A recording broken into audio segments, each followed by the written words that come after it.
السلام علیکم جی. جس طرح آپ نے وہ ہمارے اس ولاگ کو جس کے اندر ہم نے پنکی پیرنی کو بیوقوف بنانے کا اور پنکی پیرنی کا بیوقوف بننے کے بعد عمران احمد خان صاحب نیازی صاحب کو چغت بنانے کا جو واقعہ ہم نے بیان کیا تھا مزے لے لے کے ہنس ہنس کے، اس کا ایک پارٹ ہم مس کر گئے تھے. عمران شفقت بھی مس کر گیا تھا. تو میں نے کہا عمران صاحب نے چونکہ اس کا سہارا لے کے پورا ولاگ پھڑکا دیا ہے تو کیوں سانو منع ہے، سانو ڈاکٹر نے منع کیتا. تو میں بھی اس کو عرض کر دوں. اچھا وہ میں آپ سے عرض کر دوں، پچھلے ولاگ کے اندر میں اس کا نام جو تھا وہ ہدایت اللہ بولتا رہا ہوں. ہدایت اللہ صاحب ہمارے پرائمری اسکول کے اندر ایک ٹیچر ہوتے تھے، اور جو اس وقت ہمیں جہاد کی اور افغانستان کے اندر جاری جہاد کی صبح روزانہ اسمبلی کے بعد جو ہے وہ بتایا کرتے تھے کہ کتنی اہمیت ہے. تو وہ بعد میں پتہ چلا کہ ہدایت اللہ صاحب کی بھی ڈیوٹی لگی ہوئی CISI والوں. ٹھیک ہے.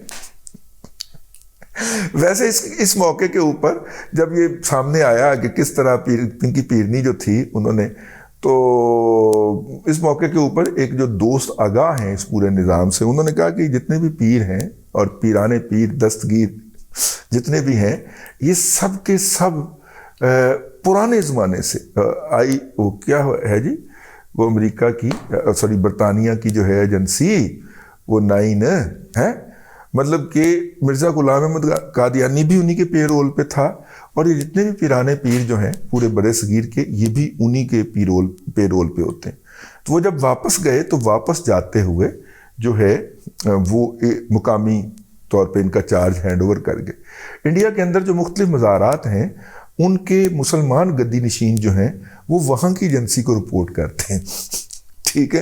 اور را ان کے ذریعے آپریٹ کرتی ہے. پاکستان میں بہت سارے ہمارے جو مطلب کہ وہاں پہ جاتے ہیں مزارات میں، فلاں جگہ پہ فلاں جگہ پہ، اور وہاں کے جو سجادہ نشینان جو ہیں وہ ان کی آؤ بھگت کرتے ہیں. ان سجادہ نشینان کے ان کی اپنی ایجنسیوں کے ساتھ جو ہے وہ فٹ. ادھر والوں کے ہماری ایجنسی جو کہ جس نے وہ برطانیہ کی ایجنسی سے سارے معاملات ٹیک اوور کیے، تو ان کے ساتھ جو ہیں وہ ان کے معاملات ہیں. تو جتنے بھی یہ پیرانے پیر ہیں، یہ گدی نشینان ہیں، یہ گدی نشین جو ہیں یہ جو گدی نشین ہے یہ سارے ان کا. اچھا اس میں ہوتا کیا ہے؟ ان کے پاس بندہ جاتا. دیکھیے بات یہ ہے کہ ہمارے ایک دوست ہیں جو ایتھسٹ ہیں، ٹھیک ہے، وہ مطلب کہ مذہب وذہب خدا سب کو کسی کو نہیں مانتے. تو ایک دن میں نے اپنے علم کے لیے ان سے گفتگو ہو گئی کہ مذہب کیوں ضروری ہے تو اور مذہب کیوں ضروری نہیں ہے. ٹھیک ہے. خیر انہوں نے کہا کہ مذہب ضروری ہوتا ہے 40s کے بعد.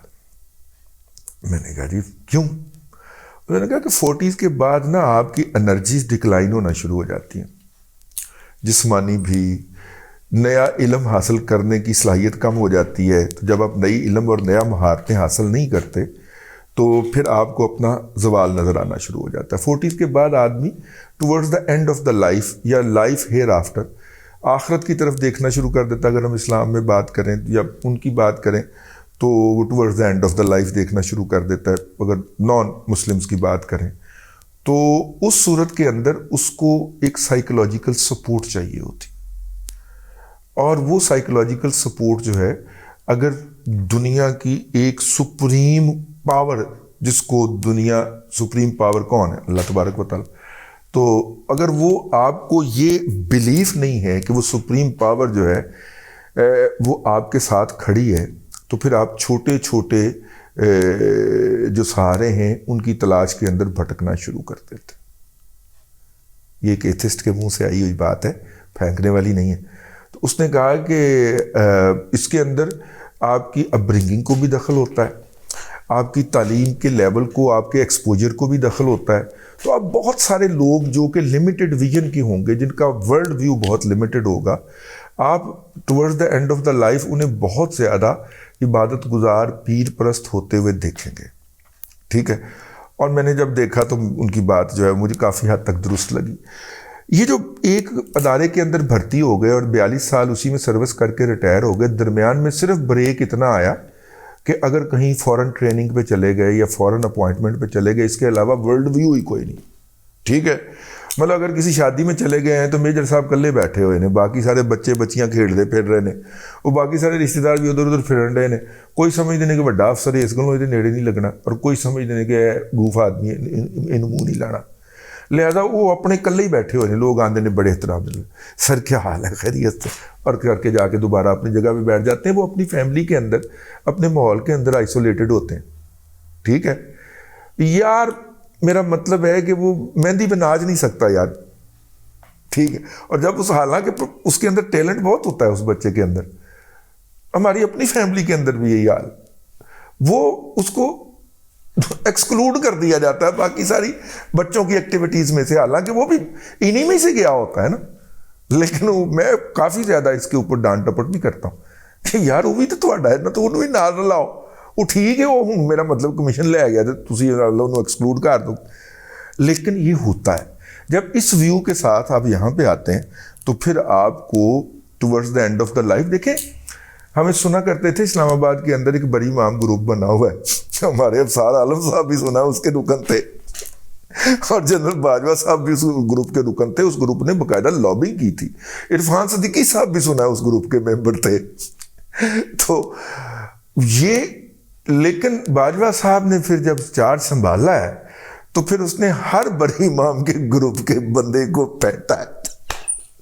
مطلب کہ عرفان صدیقی صاحب کے ساتھ تو شدید زیادتی ہوئی, اور اس سے زیادہ ابصار عالم کے ساتھ ہوئی. لیکن یہ دونوں لوگ جو تھے, اور پھر تیسرا بندہ فؤاد حسن فؤاد, مطلب فؤاد حسن فؤاد صاحب کی شرافت کی گواہی دی جا سکتی, ان کی ایمانداری کی یا شرافت کی, اور جس عہدے پہ وہ بندہ رہا ہے اس کو تو خربوں پتی ہو جانا چاہیے تھا.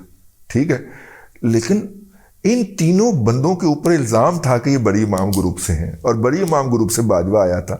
بھائی جب فؤاد حسن فؤاد نے بھی جنرل باجوہ کی سفارش کی تھی, عرفان صدیقی صاحب نے بھی کی تھی, ابصار عالم نے بھی کی تھی, اور ہر وہ بندہ جس نے جنرل باجوہ کی سفارش کی تھی اس کو جنرل باجوہ نے اس کے اوپر ضلالت مسلط کرنے کی کوشش کی, اور پھر بڑی اداکاری کر کے, ہیں اچھا مجھے نہیں پتا, میں پتا کرتا ہوں.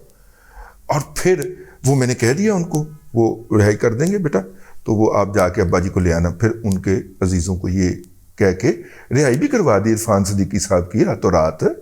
لیکن ضلالت ایک دفعہ ضرور مسلط کرنے کی کوشش کی, کیونکہ خود چھوٹا آدمی, ایکسپوجر ہی کوئی نہیں, ورلڈ ویو ہی کوئی نہیں. کانگو گیا سونا سمگل کردہ پھڑیا گیا. ٹھیک ہے, آہو مطلب ورلڈ ویو ہی کوئی نہیں, گالے مار ڈنگر. پتہ نہیں یہ کوئی سٹاف کالج کوئٹہ کیسے کر گیا ہوگا, ویسے بات بائی دا وے کیسے کر گیا ہوگا, مطلب جس کا یہ ویو تھا. تو خیر اس کو فیض کھلا رہا ہے, اور فیض صاحب نے آئی ایس آئی کا ایک سویلین بندہ جو ہے اس کو جناب رحمت اللہ بنا کے, تو اس کو کہا تو پیر کا روپ دھار لے.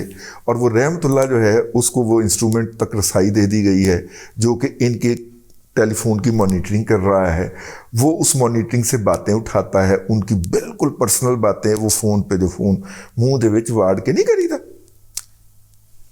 وہ جو فون منہ کے اندر واڑ کے بڑی آہستہ آہستہ آج نا وہ جو تھا نا وہ والا, وہ باتیں جو ہیں وہ اتھے تے ریکارڈ ہو رہی ہیں نا جی.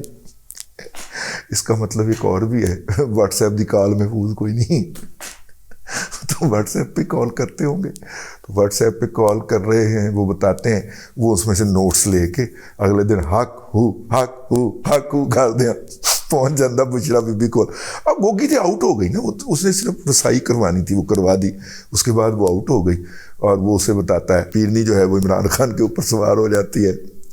لیکن جو پیس مس ہو گیا تھا وہ یہ ہے کہ جناب پنکی نے کہا کہ جنرل فیض حمید کو, بھائی آپ کو تو پتہ نہیں ہے کہ کیسا بھونک کرنے والا پیر جو ہے میں نے ڈھونڈا ہے, اور آپ کو پتہ ہے وہ دلوں کے حال جان لیتے ہیں.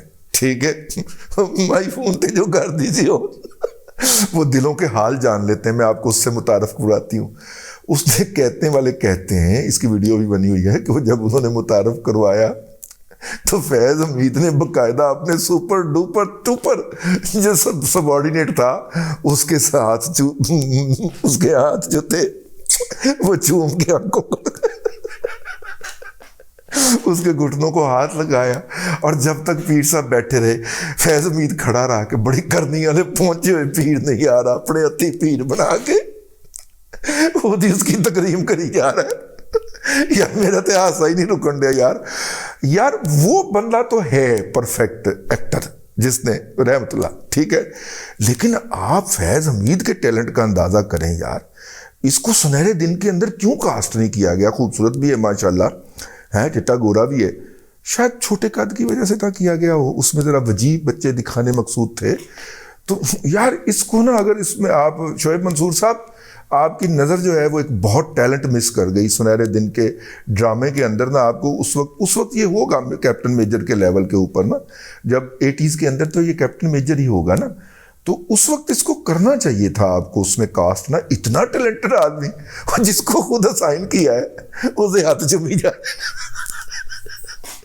اتنا بڑا ڈرامے باز شخصیت جو ہے اس رجیم کا، یہ فیض اور باجوہ رجیم کی سب سے بڑی ٹریجڈی یہ رہی، سیاستدان جو ہمارے پاس آ کے پٹا کرتے تھے کہ یہ جو بات کمٹ کرتے ہیں اس بات کو ڈیفینیٹلی وائلیٹ کرتے ہیں۔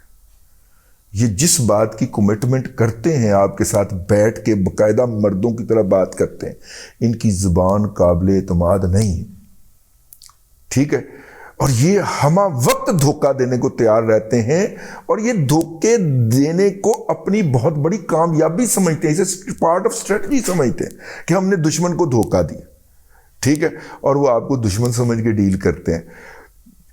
یہ بہت ساری باتوں پہ ہوئی، جب ہمیں یقین دہانی کروانے کے باوجود کہ آپ سے کوئی شکوہ نہیں ہے، اگلے دن چک لیا گیا، ٹھیک ہے، تو میں کہ یار وہ اجے کل ہی تھے وہ فلانے صاحب جڑے سن نا، وہ کہہ رہے سن کہ یار آپ کے بارے میں ہماری ساری غلط فہمیاں دور ہو گئی ہیں۔ تو انہوں نے کہا غلط فہمیاں دور ہوئی ہیں سن تو تین چکے ہے۔